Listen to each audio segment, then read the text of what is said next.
stator ng electric fan, kasi sunog na. Kaya ito, hahanapin natin yung common ng electric fan para maintindihan ng mga nanonood. Ito tayo sa linya common. Ito, ayan ang tester. Ibig sabihin ito ang common. Common. Pupunta naman tayo sa selector switch. Hanapin natin ang number 1. Ito, press natin number 1. Hanapin natin number 1. Ayan, ibig sabihin ang number 1 ay yung kulay puti. Ito. Kulay puti. Ayan, ang number 1. Ang number 2 is black.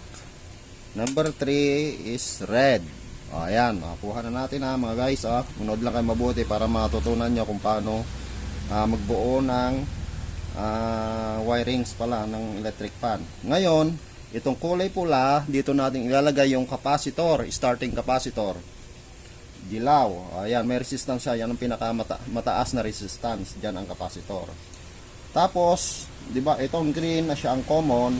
Ganito rin dito sa may wirings ng stator. Kulay green din ang common.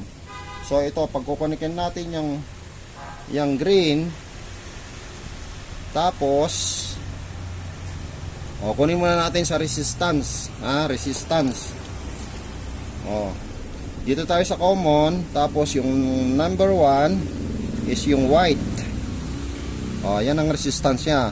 Pinakamataas yung number 1. Tapos yung resistance niya is pababa ng pababa. Ibig sabihin tumataas naman yung speed ng electric fan. Ang number 2 is yung black. Ayan, tumataas siya. Halos ilan ang difference niya na resistance. Number 3 ay yung red. Ayan, okay siya. Pagkukunikin na natin para maisubok natin paano ang operation ng electric fan.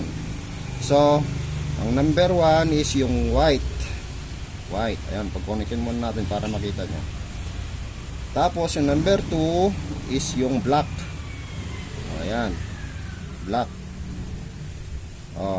Gets nyo na. Para kahit sa bahay lang kayo, pwede nyo nang buuin yung electric fan. Kung bumili lang kayo dito sa may AJ Electronics ng stator. Ayan, yung number 3 is yung red. Diba? Ang simple lang, ang bilis. Tapos yung starting capacitor, dito natin ilalagay sa kulay yellow. Kasi ito yung dulo sa dulo ng rewind ng stator. Ayan. Hihinang natin para makita nyo kung paano gagano ang electric fan. Ay, nakasaksak. Guys, konting pan lang.